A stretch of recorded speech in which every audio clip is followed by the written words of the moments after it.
Assalamualaikum warahmatullahi wabarakatuh. Bismillahirrahmanirrahim.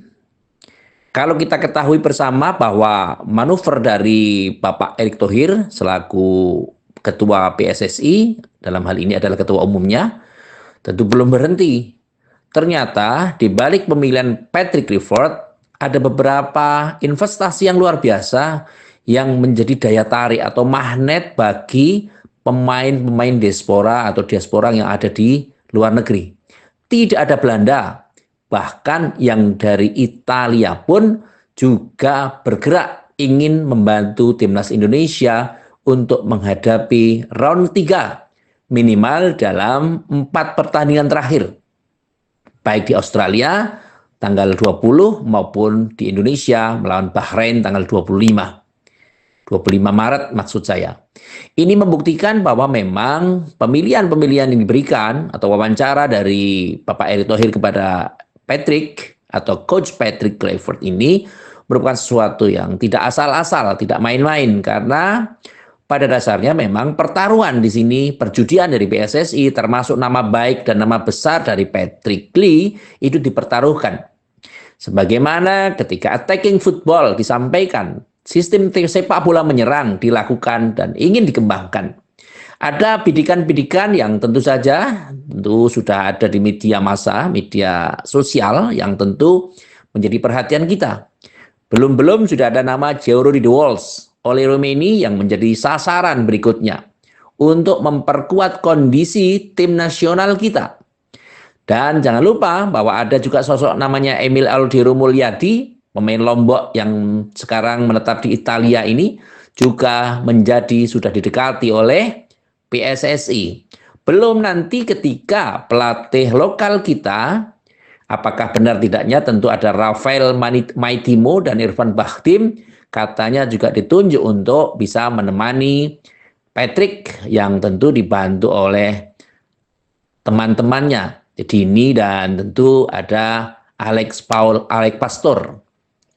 Kita ketahui juga Alex Pastor ini juga bukan pelatih yang biasa-biasa saja, dan ini sudah melanglang buana, sudah melatih di timnas yang atau klub-klub besar, yang tentu saja Dani Lanzat juga demikian, tentu dia mempunyai taktikal yang luar biasa. Ini juga membuktikan bahwa penjembatanan dari aspek-aspek yang terjadi tim nasional kita belum ada, tentu ada analisis. Jadi tim analisis yang dibentuk oleh Patrick beserta teman-teman atau staf kepelatihan ini juga membuktikan betapa seriusnya. Bahkan ketika dalam episode yang lalu sudah saya sampaikan bahwa target 4 poin dari 2 pertandingan ini merupakan harga yang harus disampaikan dan harus diberikan dan disampaikan kepada Patrick, oleh Patrick ini kepada penonton atau Ultras Garuda, atau bahkan disampaikan kepada Pak Menteri, Pak Dito Aryo Tejo.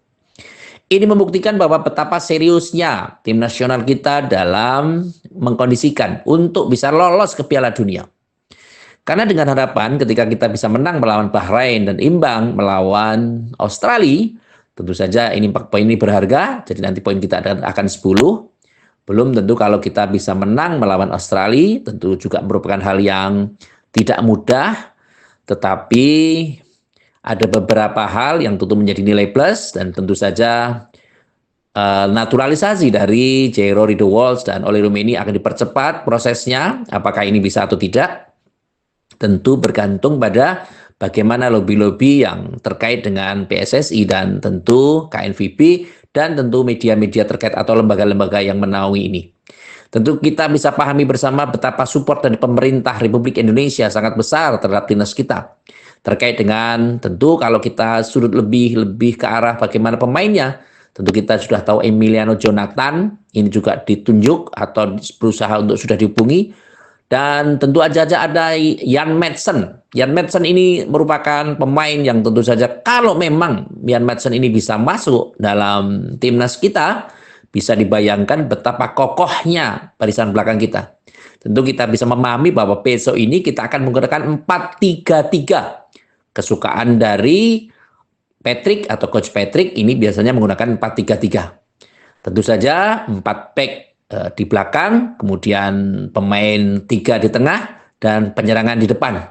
Tentu saja ini sudah merupakan formulasi yang tentu saja menggunakan metode-metode, karena kita ketahui bahwa legenda Belanda ini memang suka dengan permainan cepat dan tentu saja transisi menyerang dan bertahan harus dengan cepat, sehingga tentu yang membahagiakan adalah bahwa kapten itu tetap dipegang oleh Bang J atau JIZ.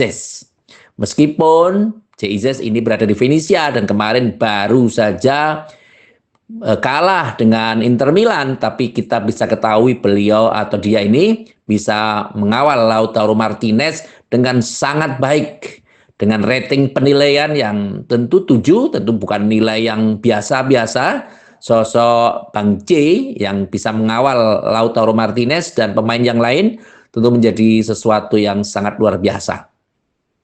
Inilah yang perlu kita pahami sama-sama, bahwa sosok Martin Paes akan dilapisi oleh Emil Ardero, dan tentu Emil Ardero ini bukan hal yang sesuatu yang aneh, karena isunya memang sebenarnya dari tahun 2022,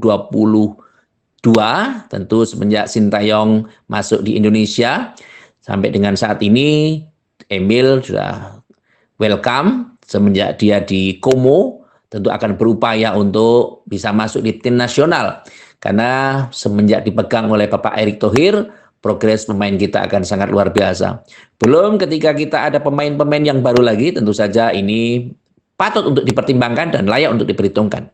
Karena dengan adanya pemain-pemain baru, pemain-pemain muda yang penuh dengan talenta, yang dari bibitan-bibitan KNVB atau dari tim nasional yang lain, belum nanti ada Hernando Silva yang tentu ini sosok yang tentu belum pernah disebut oleh media, tetapi tentu saja ini didekati. Belum ada namanya Christian Doijer. Christian Doijer ini tentu saja adalah pemain muda yang mempunyai bakat luar biasa dan sudah dilobi langsung oleh Patrick Kluivert. Tentu saja ini menjadi sesuatu yang apakah Christian Doijer nanti akan bisa masuk dalam tim nasional kita, akan membantu dalam round 3, atau tentu kita bisa mempertimbangkan betapa kuatnya tim kita. Tentu ada pertimbangan ya, bahwa kalau tim nasional kita yang dari lokal ini dilatih atau diwakili oleh Rafael Mautimo. Rafael Mautimo ini adalah pemain Belanda yang tentu saja dinaturalisasi, yang sekarang sudah menjadi pemain lokal. Dan ini bisa secara kebahasaan barangkali akan lebih mudah, karena kita ketahui bahwa Coach Patrick juga bisa pintar untuk berbahasa Inggris, berbahasa Belanda. Dan tentu saja ini juga sedikit-sedikit sudah berbicara dengan bahasa Indonesia. Ini juga membuktikan bahwa ada ikhtiar untuk mengkombinasikan antara diaspora dan pemain lokal. Semoga dengan konsep-konsep yang muncul saat ini, dengan target-target yang ada oleh Patrick, ini akan diaminkan oleh semua supporter. Karena nun sewu, kita semuanya juga memahami bahwa kita tidak mendukung figurnya, tidak mendukung orang-orangnya, tapi kita mendukung timnas kita. Jadi siapapun yang melatih tim nasional Indonesia, kita harus dukung.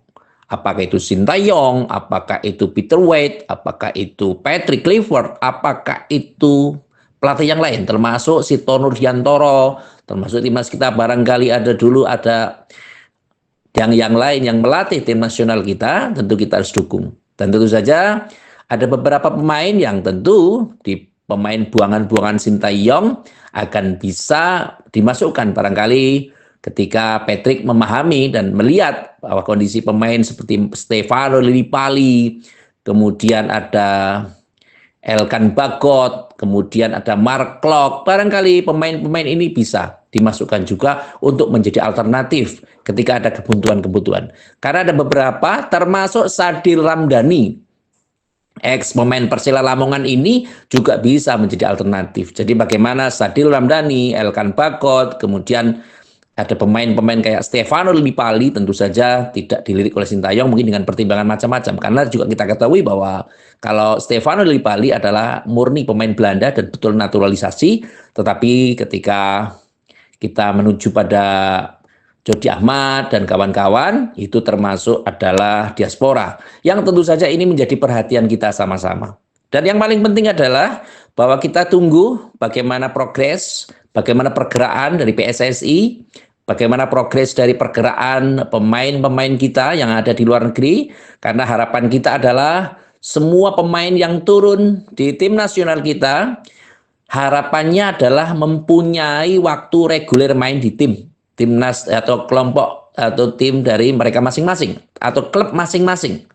Karena ketika mereka didapuk di tim nasional, tetapi secara klub mereka jarang bermain, tentu akan mengurangi kebugaran.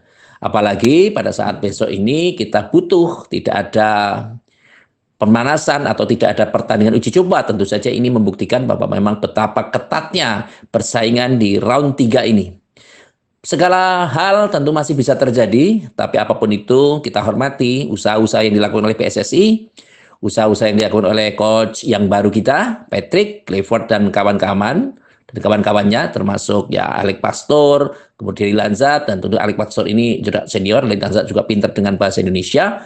Tentu saja taktikal mereka kita tunggu, bagaimana attacking football yang mereka janjikan, dan tentu saja ini menjadi perhatian kita sama-sama, bahwa tentu kita tidak boleh melupakan bagaimana Rizky Ridho, bagaimana Pratama Arhan, bagaimana Marcelino Ferdinand memberikan sumbangsi terhadap tim nasional kita. Tentu dalam hal ini kita harus juga realistis, karena kalau kita timbang apakah sama antara kualitas Muhammad Ferrari dengan Bang C, tentu akan sangat berbeda sekali kondisinya. Dan tentu saja kita juga harus legowo kalau nantinya starting 11 kita atau kesebelasan kita ini nanti diambil semua dari diaspora, karena memang yang kita cari adalah kemenangan. Selama itu masih membela merah putih, selama itu masih mendukung tim nasional kita, apapun yang terjadi harus kita dukung.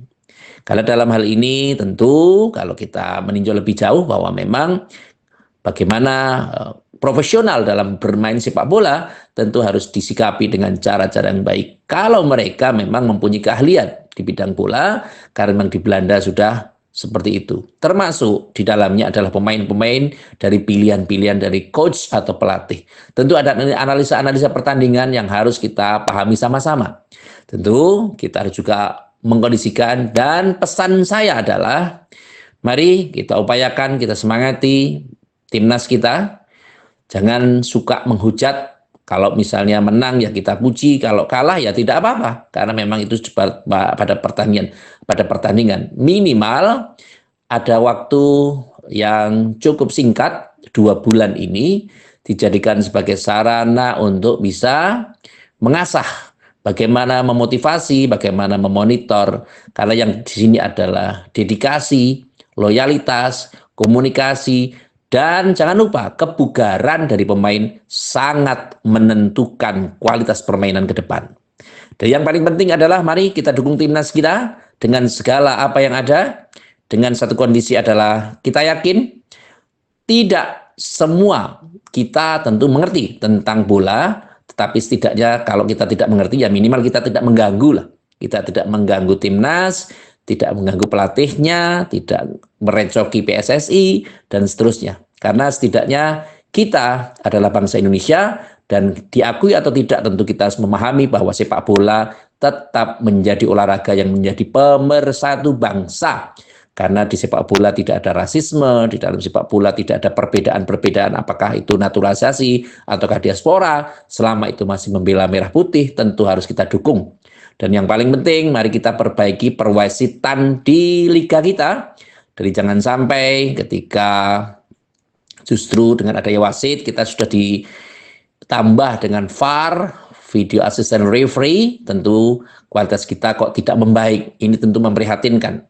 Dan yang paling penting, mari kita bantu menjadi supporter yang baik, menjadi warga negara yang baik, dan tetap mendukung tim nasional kita. Terima kasih kepada semua pihak yang telah membantu terselenggaranya acara ini. Semoga informasi yang saya sampaikan ini bermanfaat untuk panjenengan semua, dan tetap dukung timnas. Jangan lupa untuk like, komen, dan subscribe serta share. Semoga konten ini bisa menyebar luas dan channel ini bisa turut berkembang. Dan atas perhatiannya, saya juga mengucapkan terima kasih kepada semua pihak yang telah membantu terselenggaranya acara ini. Sekali lagi, terima kasih atas segala perhatian. Dan mohon maaf atas segala kekurangan. Saya akhiri. Wallahul muwafiq ila aqwamit thoriq. Wassalamualaikum warahmatullahi wabarakatuh.